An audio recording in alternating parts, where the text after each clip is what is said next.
Samsung is back with another round of Galaxy S27 Ultra leaks.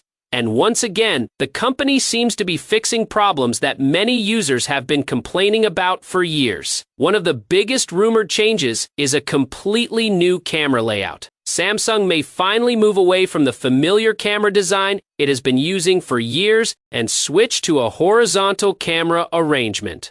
While Samsung will likely market this as a fresh new look, the real reason appears to be making room inside the phone for a larger battery. And honestly, that raises another question. Why did Samsung stick with the same battery strategy for so long while competitors kept pushing forward? For years, Galaxy Ultra buyers have been stuck with a 5,000 mAh battery while rival brands continued increasing capacity and adopting newer battery technologies. Even Apple, a company often criticized for conservative battery upgrades, has now crossed the 5,000 mAh mark in its flagship lineup.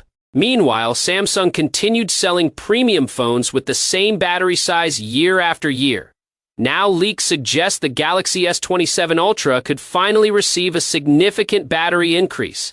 The exact number remains unknown, but reports claim it will be much larger than before. What's frustrating is that Samsung is being praised for something many competitors already achieved. A bigger battery in a flagship phone should not be revolutionary in 2027, it should be expected. Samsung is also reportedly trying to reduce the phone's weight while keeping the overall thickness similar to the current model. If successful, that would certainly improve usability. But once again, it feels like Samsung is catching up instead of leading. The rumored hardware upgrades follow the same pattern. The Galaxy S27 Ultra is expected to feature a massive 6.9-inch flat 2K LTPO OLED display using Samsung's newer M16 panel technology. Power could come from the Snapdragon 8 Elite Gen 6 Pro chipset built on a 2nm process paired with RAM and UFS 5.0 storage. These specifications sound powerful, but they are exactly what consumers expect from an Ultra flagship at this price point. None of it feels particularly groundbreaking. Camera upgrades are also being discussed. Leaks point to a 200-megapixel HP6 main sensor with OIS, alongside a 50-megapixel ultra-wide camera and a 50-megapixel 5x periscope zoom lens. While the hardware sounds impressive, Samsung has spent years promising camera improvements with every generation.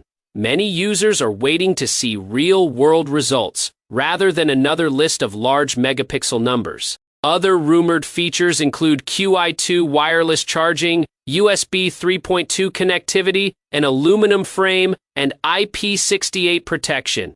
Useful additions, sure, but most of these are standard flagship features rather than exciting innovations. Perhaps the most interesting rumor is the arrival of a new Galaxy S27 Pro. This device is expected to sit between the standard model and the Ultra. Reports suggest a 6.5-inch display, no S Pen, and a 5,000 mAh battery. More importantly, Samsung may finally give the Pro camera hardware that closely matches the Ultra. Leaks mention a new 50-megapixel 3.5x zoom camera, while the Ultra keeps its focus on long-range zoom photography. If true, this could expose another long-standing Samsung strategy of unnecessarily limiting smaller flagship models. For now, the Galaxy S27 series is expected to launch in January or February 2027. Pricing could start around $1,299 for the Ultra, while the new S27 Pro may land near $999. Those are premium prices, which means Samsung will have very little room for excuses if these rumored upgrades fail to deliver. That's all for now. Subscribe for more updates, and I'll see you in the next one.